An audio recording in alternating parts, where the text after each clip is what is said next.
Comenzamos con unas líneas que yo escribí. Si bien este caminar ha sido doloroso y muy largo, con muchas lágrimas y abriendo la herida cada vez más, en este camino también fueron llegando personas que han ayudado a sostener esta lucha de indiferencia, una lucha que nadie escogió, que no deberíamos de vivir, una lucha de vida, de sueños quebrantados, de miedos, dolor, mucho dolor. Después de muchos años, lo único y el único pensamiento que sostiene madres, padres y familias es que ellas y ellos regresen. No podríamos permitirnos quedarnos en casa, asustadas, encerradas, depresivas, llorando todo el tiempo. Hoy, un mes casi a cumplirse 6 años de la desaparición de Cristian, hoy su nombre y el de todas y todos, los que están aquí siguen resistiendo, porque su vida no acaba, sigue brillando su luz a través de nombrarlos, haciéndolos presentes cada momento, por este libro, por estas historias de vida, titulado La presencia de la ausencia. Que es un texto donde se escriben 14 historias de vida, de sueños, de fe, de esperanza, 12 reflexiones en torno al tema de desaparecidos. Así, a través de todo este trabajo, de la lucha, de búsqueda, por años, fundé una organización de familias donde se une el amor, el dolor, donde las y los buscamos para traerlos a todos de regreso. Esto se llevó a cabo en un año de trabajo de muchas personas muy importantes para Fundem, quienes se encargaron de todo, y esto demuestra una vez más el amor, el cariño de las y los nuestros. Nuestro caminar a un lado de una madre o de un familiar o de un desaparecido no es nada fácil. Esto tiene un valor incalculable. Nuestros estados emocionales de ánimo, de carácter, o son pasivos, distraídos o explosivos. Y en cambio, ahí están, pegaditos, sosteniendo estos corazones que rompieron en 1000 pedazos. Hoy, nuestra más grande satisfacción, porque lo podemos presumir, decir, estamos y seguimos de pie. Ellas y ellos nos necesitan y nos esperan, y los esperamos. Porque los amamos, los buscamos.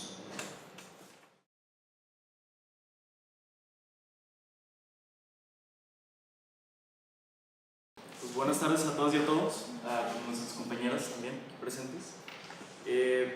Voy a iniciar muy brevemente con un poema editado por mí de un escritor chicano que se llama Juan Felipe Herrera. Me preocupan los turistas y los locales que creen que tener una sirvienta es natural. Me preocupa la calvicie de los árboles. Me preocupa que al jazz se le acaben las improvisaciones. Me preocupa que a los mexicanos les gusten sus estereotipos. Me preocupa que las iglesias se vean más elegantes que un Liverpool o un Wall. Me preocupa que el día tenga horarios, minutos y segundos. Me preocupa que las fuerzas se vuelvan armadas. Me preocupan las lobotomías de carbohidratos. Me preocupan los países en estatus amistoso. Me preocupa que el ejército conozca las montañas y que conozca mi casa. Me preocupa que los muertos nunca alcen la voz y que los vivos tampoco lo hagamos. Y me preocupa lo que estoy diciendo. Bueno, ahorita voy a hablar como escritor, como coescritor de la historia de Stefra. Y algo que no me preocupa es saber que este libro fue producto del trabajo y de la solidaridad de más de 52 personas, en donde familiares, escritoras, escritores, artistas, académicos, académicas, activistas y otras profesiones se pudieron involucrar, ¿no?, para hacer un trabajo completamente colectivo, y que a la mera hora este libro, esta materialización de amor, de esperanza y de lucha, es para que esas 14 personas y más se conozcan, ¿no? Y retratar la realidad desde otra óptica, no es de lo que siempre nos quieren decir, desde una realidad muy fría, lejana y demás, sino a través de una historia de vida que es mucho más compleja, es mucho más rica, donde se tenga que retratar con claridad y veracidad las experiencias cotidianas, las risas, las situaciones incómodas, los enojos, uno que otro recuerdo, ¿no? Los sueños, los planes a futuro, no solo de las personas que no están aquí, ¿no? Sino también de las que están y demás. Pero sobre todo porque eso también implica construir y hacer confianza. Algo que no siempre se nos enseña en la calle, no se nos enseña en la familia, no se nos enseña en las relaciones de pareja y tampoco no se nos enseña en la escuela. Como formación de sociólogo, se nos dice tienes que tener un distanciamiento con las personas, ¿no? Tienes que analizar la realidad desde tus ojos, desde el libro, desde el lente, desde un distanciamiento muy grande, ¿no? No puedes meter el corazón, cosa que muchos hemos criticado, muchas también, y afortunadamente este libro creo que tiene esta aportación también, ¿no? De como escritoras, escritores, no solo nosotros y nosotros, sino también los familiares y las familiares que estuvieron involucradas, se puede generar y se puede plasmar y se realizó una aportación también desde el corazón, ¿no? Porque la confianza implica reconocer que uno está llegando a un mundo al cual no se le puede apropiar, ¿no? Yo no me puedo apropiar de ninguna realidad, pero sí me puedo aproximar para conocerla con humildad, para que nos abran las puertas de su casa, de su corazón, para que nos den un caldo, un refresco y demás. Y en ese sentido, conocer a Efra fue conocerlo, también a César, también a Gino y a otros 13 más y 13 más.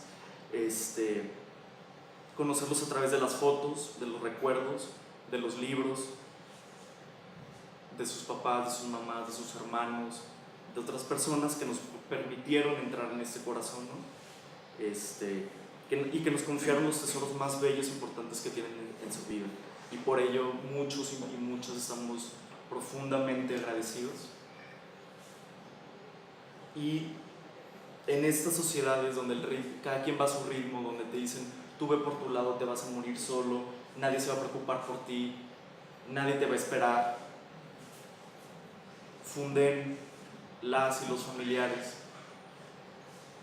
poder materializar esta lucha a través de la esperanza, el amor y la solidaridad, no como valores ni ideologías, sino como formas de vida. En ese contexto se vuelven profundamente subversivos y nos hacen una invitación también a solidarizarnos en un mundo donde la gente tiene sus distancias.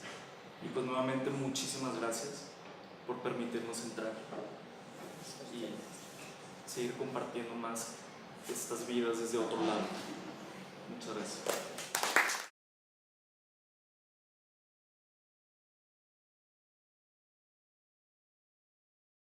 Buenas tardes a todos y a todas, muchas gracias por la invitación. Primeramente para ser parte de este libro con una reflexión y en este momento también para presentarlo. La presencia de la ausencia es un libro que no debería de existir, como bien lo escriben Dairé, Eduardo y Angélica. Este libro, como ya lo acaba de comentar el compañero aquí en la mesa, es un trabajo colectivo. Frente a tantas historias de horror y dolor, celebro el acierto de elegir como portada una foto de Víctor Hugo Valdivia, en la que está Angie, una niña experta en marchas y plantones, según lo dice Alejandro Vélez. Cada una de las historias escritas tiene como hilo conductor la fe. Tagore escribió la frase: la fe es el pájaro que percibe la luz cuando la aurora aún está oscura. En mi opinión, la fe de las familias de personas desaparecidas toca las fibras más sensibles del corazón y permiten avisorar una luz al final del túnel. Las biografías que aquí se presentan en este libro nos permiten adentrarnos en la zona personal, anímica, sensible, amorosa, tierna, juguetona de los queridos ausentes. Ellas y ellos están presentes en cada párrafo, en cada verbo, en cada palabra. A través de los diferentes pasajes nos enteramos de los placeres, los juegos, las travesuras, los estudios, saberes, oficios, trabajos, habilidades para dibujar, para el graffiti, el agrado por la carretera, los alimentos preferidos, el gusto por cocinar, el carácter, los éxitos obtenidos, las osadías, los sueños, los proyectos, las disciplinas, el deporte, la afición por los tigres, mis tigres y por los rayados. Su existencia, su intimidad, su vida se despliega a través de la voz de Juani Solís, de Laura Delgado, de Maricela Alvarado, Mayra Carmona, don Ernesto Vidal, Angélica Ávila, Julio Oliva, Eduardo Oliva, Marta de Alejandro, Francisco Lugo, Lourdes Huerta, Raquel Romero, Mayra González, Luisa Castellanos, doña Josefina Flores, Irma Leticia Hidalgo y Ricardo Rivera. Las madres, padres, hermanos, esposas, nos cuentan cómo era la vida de nuestras personas desaparecidas antes de este doloroso hecho. Así nos enteramos que a los 13 años Brenda Damaris, la negrita, dirigía las danzas de los matachines, era trabajadora, le gustaba el asado de puerco, los tamales, el menudo y el caldo tlalpeño, que amorosamente le preparaba a su mamá, Juani Solís. Nos enteramos que Carlos Alberto es hijo único, que jugó fútbol americano 10 años en el Club Ice Ponies, que practicó box y taekwondo, que le gusta andar en bici, le gusta patinar, acampar y escuchar música. A diario, Laura, su mamá, se inventa un día completo con él. César Guadalupe es padre de 4 hijos, es apasionado de la cocina y de los tigres. Su platillo favorito es el caldo de res al que le pone mucho cilantro. Maricela y su familia siguen buscando la luz de gordo, como le dicen a César Guadalupe, porque esa luz no tiene por qué apagarse. Don Ernesto Vidal exclama: jamás tendrán sueños buenos quienes hicieron de nuestra vida una pesadilla. Don Ernesto es padre de Ernesto Efraín, un estudiante de criminología en la universidad. Efraín es muy amiguero, le gusta el espagueti, el pastel de carne, los quelites con pollo entomatado. Gino Alberto es chingón para las matemáticas y para las artísticas. Su nombre Gino significa guerrero glorioso, según dice Denise. Su mamá Angélica, una adolescente de 14 años convertida en madre, se ha transformado en una guerrera. Junto a Angie, hermana de Gino, camina a las calles en la busca de él. Los muros de la habitación de Gloria Karina son el lienzo para la creatividad, las frases de humanismo, colores y formas. La sirena medio terminal en la pared de su cuarto la está esperando. Gloria Karina no se conformó con el lienzo en los muros, también plasmó sus dibujos en su cuerpo. También Gloria Karina rescata a los animalitos que están en la calle y les busca un hogar digno. Julio, su padre, está orgulloso del talento que desde pequeña Gloria Karina despliega. Es un talento personal y natural. De pequeño, Irving Javier soñaba con ser piloto de avión cuando fuera grande, pero un día descubrió que los aviones se caen y decidió dirigir su interés hacia las motos. Marta, su mamá, ha volcado su dolor en la poesía. Escribe: no sentiré el cansancio aunque se desgarren mis pies. En cada paso que avanzo, mi corazón añora volver a verte. José Ángel es transportista, le gusta su trabajo, así lo escribe su hermano Francisco Lugo. Su hermana Rosa María dice que a José Ángel le gusta el cigarro, la cerveza, la carne asada, el fútbol. Le gusta, dice, todo lo que por acá nos gusta. Lourdes Huerta dice que caminará su vida entera hasta volver a escuchar la voz de Cristian Karim, su hijo. Cristian es aficionado a los rayados y a la música vallenato. Su habitación está llena de carritos con los que le gusta jugar. Él aprendió de su padre a andar por esos caminos hasta llegar al destino. Estaba preocupado por reunir dinero para pagar los servicios de maternidad del nacimiento de su hijo, nacido 12 días después de su desaparición. Miguel Ángel Galo sufrió el acoso escolar por ser gordito. Se encerró en sí mismo formando un grueso caparazón como escudo. Muy niño, a los 13 años empezó a trabajar. Lavó platos, fue aprendiz de cocinero. Galo ama las reuniones familiares y ríe a carcajadas. Le encanta manejar, ir de compras y en especial cocinar. Raquel, su mamá, lo espera acomodando su llanto, transformándolo en denuncia, justicia y memoria. Miguel Ángel es un chico trabajador, amoroso y querido por su familia. Celebraba un cumpleaños en el barrio antiguo cuando fue desaparecido. Miguel Ángel está enamorado de Karen, con quien tuvo un hijo, el pequeño Miguelito.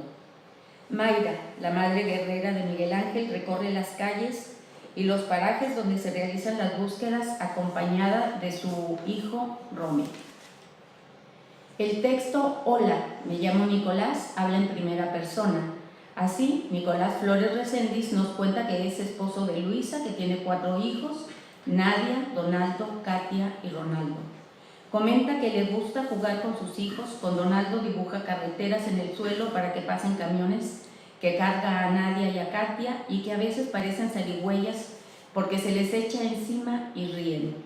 Con Ronaldo dice que es su esperanza.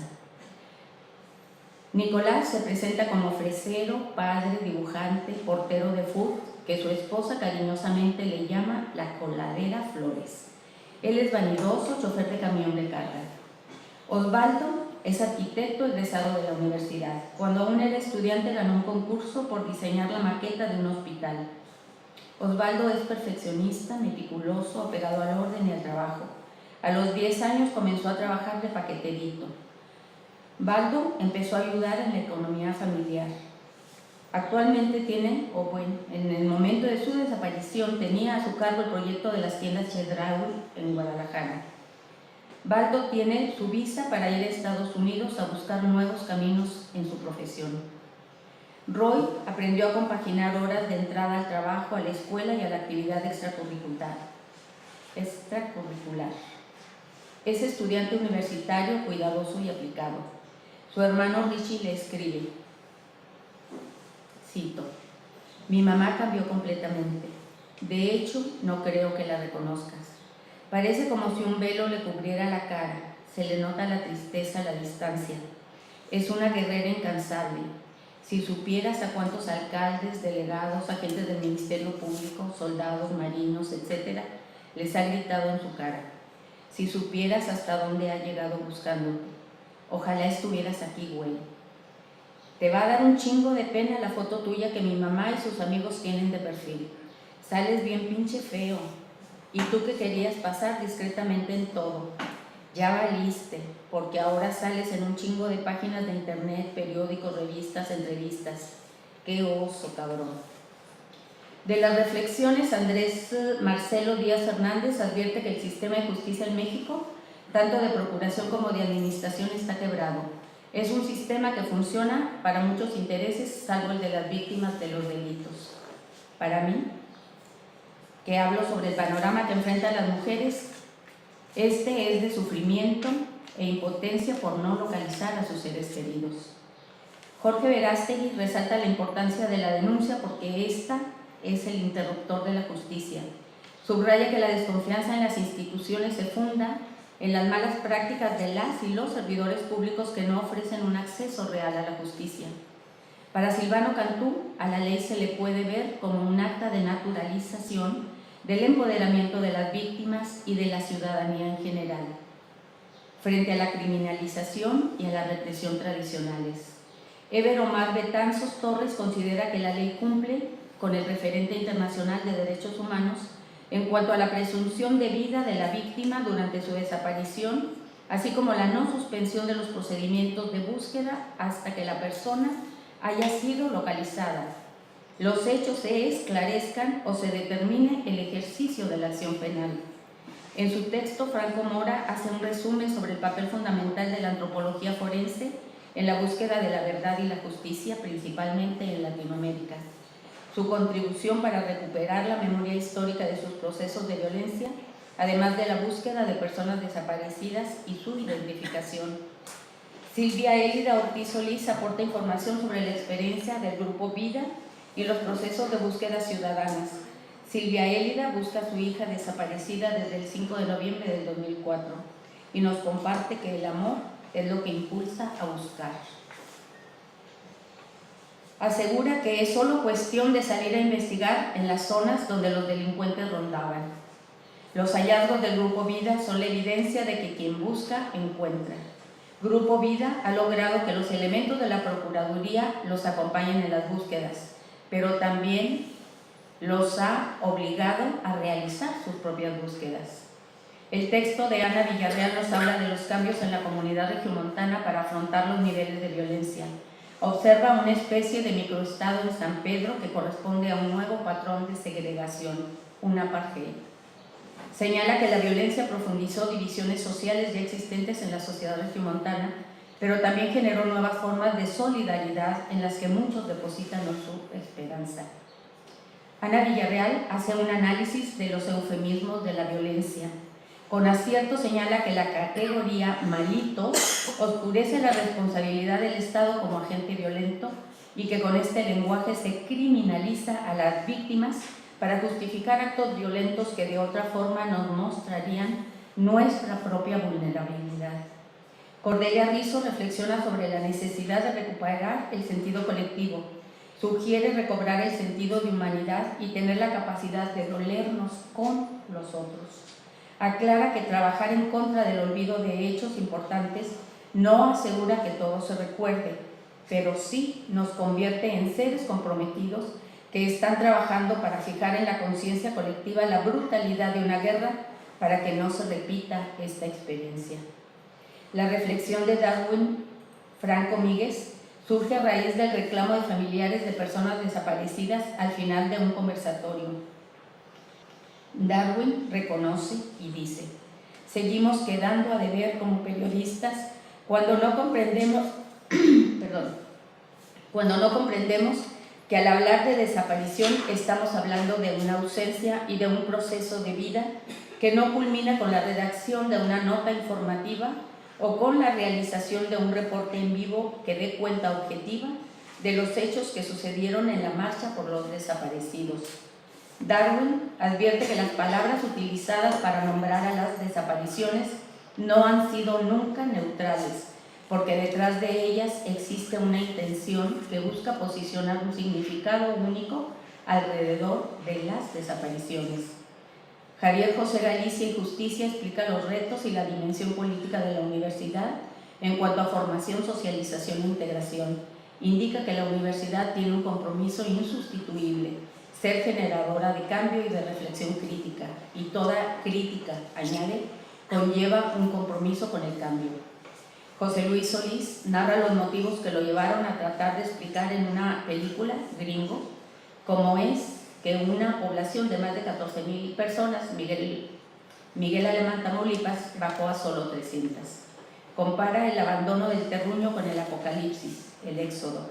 Relata que esta cuestión lo llevó a clavarse en estos temas. Termino mi comentario con un fragmento del texto de Alejandro Vélez. Deberíamos agradecer que los familiares de personas desaparecidas estén luchando no solo para encontrar a sus seres queridos, sino para evitar que lo que les pasó a ellos les suceda a otras personas. Por esta razón, nos necesitamos. Gracias.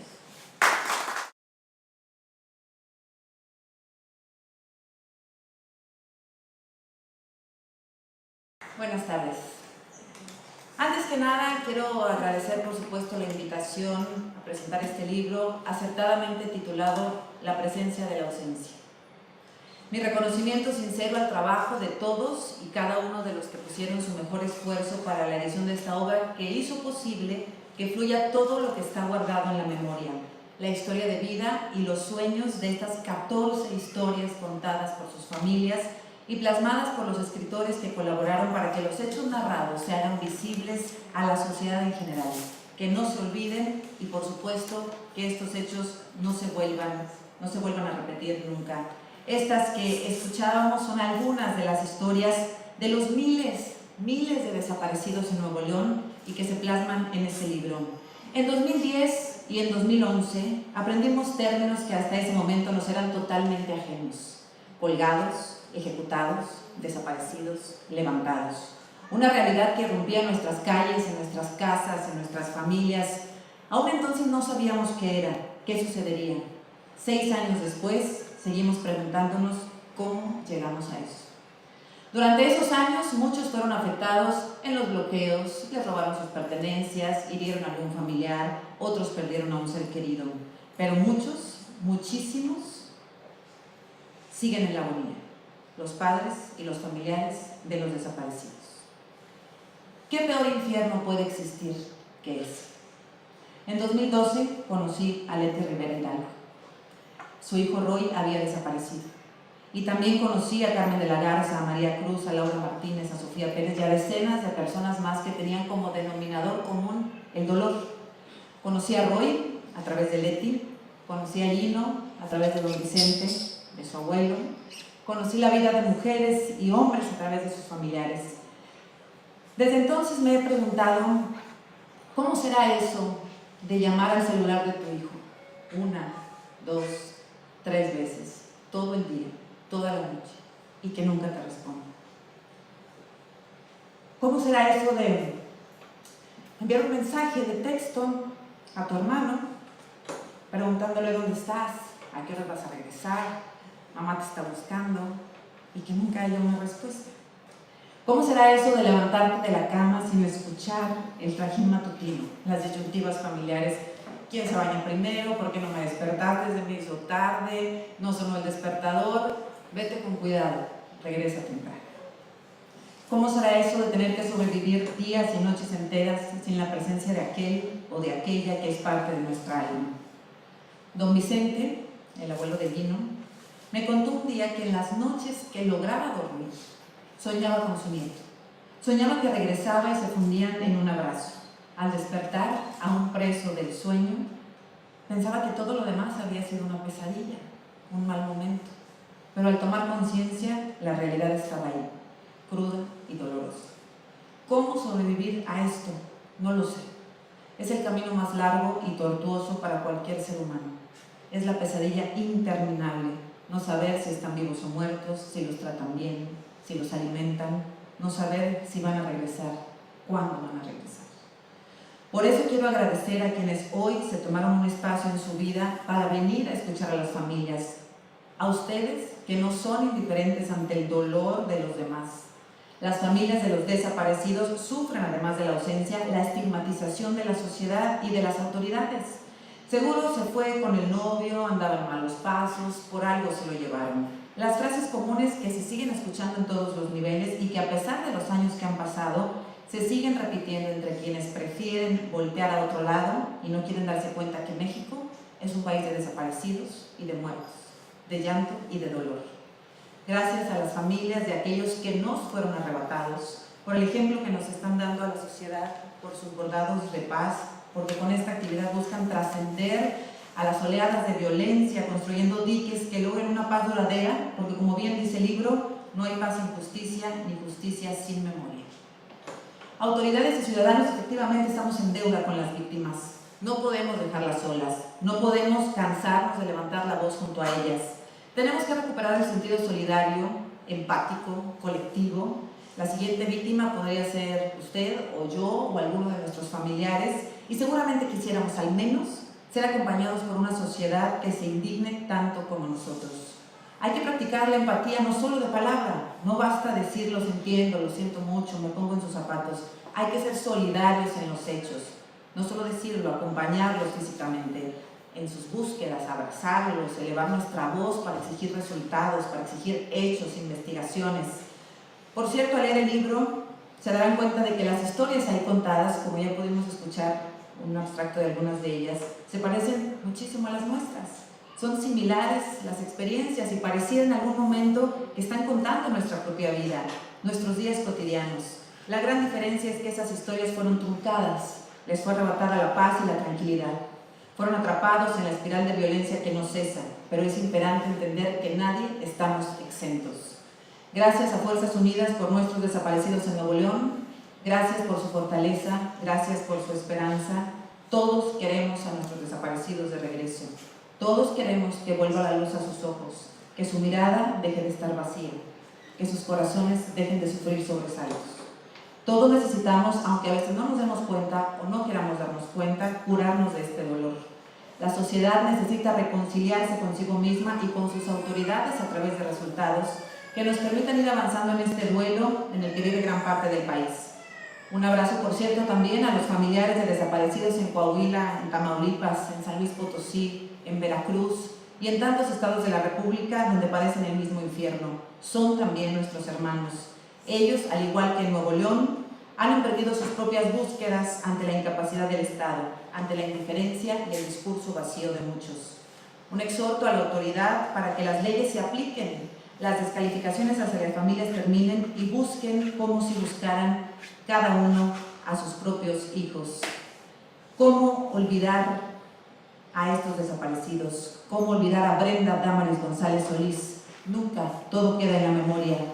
¿Cómo olvidar a Carlos Alberto Fernández Delgado, a César Guadalupe Carmona Alvarado, a Ernesto Efraín Vidal Flores, a Gino Alberto Campos Ávila, a Gloria Karina Oliva Ayala, a Irving Javier Mendoza de Alejandro, a José Ángel Rivera Silva, a Cristian Karim Flores Huerta, a Miguel Ángel Galo Rodríguez Romero, a Miguel Ángel Hernández González? ¿Cómo olvidar a Nicolás Flores Recendis, a Osvaldo Arismendi Flores, a Roy Rivera Hidalgo?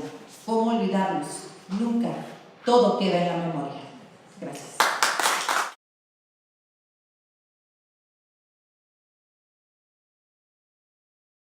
El dolor que uno siente es tremendo, ¿verdad? Y cómo se llega a reflejar en ustedes. Sí, es un agradecimiento enorme que tengo a Funden. Angie, lo que hiciste del libro Dairé, Eduardo, claro. El agradecimiento de mi parte a Funden, ¿sí? Por haberme permitido pertenecer al grupo y difundir lo que ha pasado, no solamente con Karina, con mi hija, con tantos.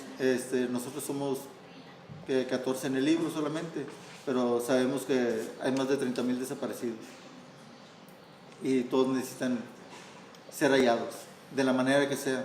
A mí no me asusta encontrar, bueno, al menos eso pienso, encontrar a mi hija en cualquier situación. Pienso que estoy preparado. Y bueno, eso es lo que uno piensa. Cuando llega uno a la casa, se dobla. Y lo que uno haya dicho aquí se olvida, se quiebra. Estar acostado junto a la puerta esperando que llame y me diga, papá, ábreme la puerta. Es duro. Gracias a ustedes, gracias Funden. Gracias. No es de hoy que este libro lo tengamos aquí en las manos, que estemos reunidos hablando de esto de manera libre, ¿verdad? Pudiendo interactuar de esta forma. Costó muchos años, costó mucho trabajo y mucho valor de personas que se sobrepusieron a las amenazas de grupos del crimen organizado y del propio Estado, que en algunos casos les exigía no denunciar, no levantar la voz, no hablar con los medios de comunicación, no dar a conocer una sola cosa. Los valientes que hoy están en este libro fueron quienes abrieron las puertas a superar el miedo, a decir no más censura y a empezar a mostrar la realidad que también se vive en Nuevo León. Eso